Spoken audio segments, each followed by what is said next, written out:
Let's get some more on this with Pradeep Phillip. He's the head of Deloitte Access Economics. Pradeep, thanks so much. You heard the Treasurer. He says that it's a cautionary tale, that mini budget in the UK, when you get government policy and central bank policy out of whack. Is he right to see it that way?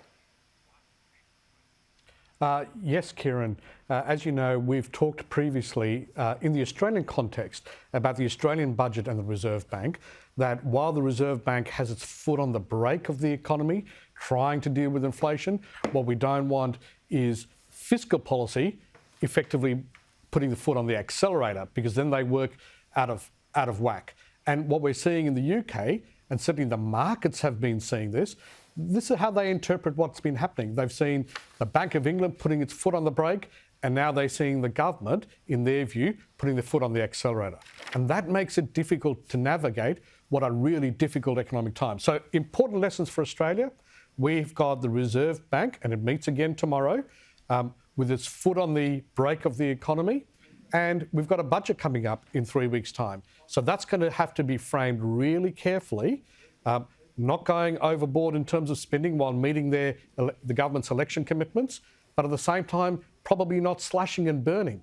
What it needs to do is, while the Treasurer has described it as a bread and butter type of budget, it needs to lay the groundwork and the framework for some really important reforms for the Australian economy. He also was pretty frank, wasn't he, yesterday in that interview, where he says it's not irrelevant to us to be upfront. I think anybody putting budgets together at the moment is looking at what is happening in the UK. So, Pradeep, almost an admission there that he and Katie Gallagher are looking over their budget parameters again and saying, OK, well let's get this right, because things are precarious internationally. Absolutely. You know, this is a very fine balancing act. The government's got election commitments with increased spending that they've got to kind of commit to, and they've got to have that in this budget. At the same time, there are other pressures on the budget. There are spending pressures on the budget in terms of defence, in terms of health, in terms of aged care, and of course the NDIS. Really important things.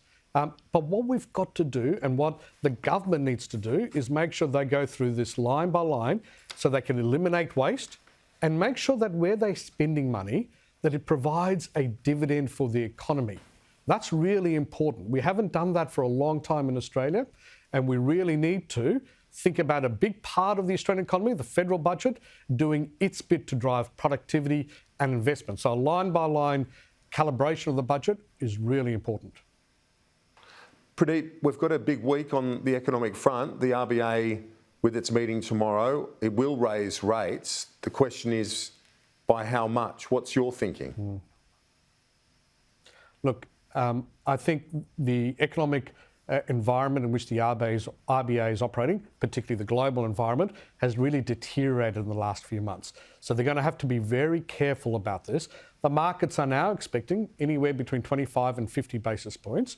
We think it's probably more around that 50 basis points that the RBA will go. But we think it's time for it to then pause to see how the economy reacts.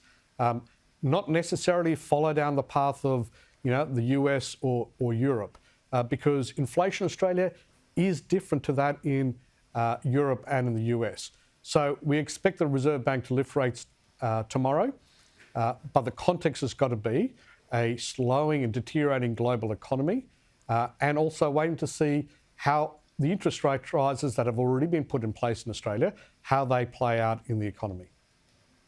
It's a blunt instrument, and that's the thing, isn't it? Sometimes it has that lag effect. The rate rise takes a few months before it does hit the kitchen table budgets.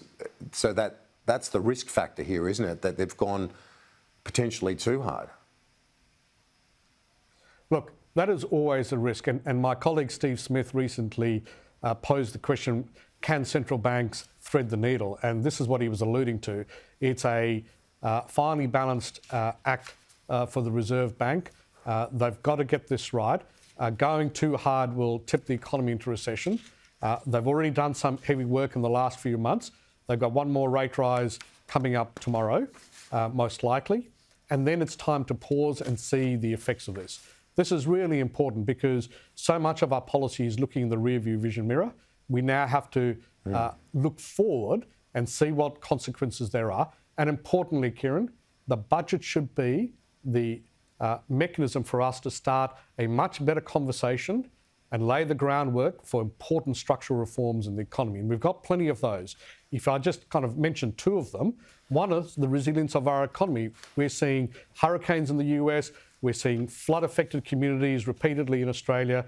Resilience of our economy is really important from a climate change perspective. And the other, in the last couple of weeks, we've seen the effects of a more connected, digitally connected world. Cybersecurity is a really important part of the reform architecture for Australia. And a good friend of ours, Melinda Salento at CEDA, has been writing about this recently, about the public interest technology that's at stake for us. So two important reforms for us to consider in the budget. Yeah, that's interesting. Some of those structural reforms that need to be on the table, not necessarily ones that are always raised. But when you look now to, just finally, the situation in the US, you said potentially it's not for the RBA to keep following the US in rate rises. But this shows the complexity of this balancing act, doesn't it? Because when the US Fed raises rates, countries like ours, smaller open economies, if we don't, our currency falls through the floor.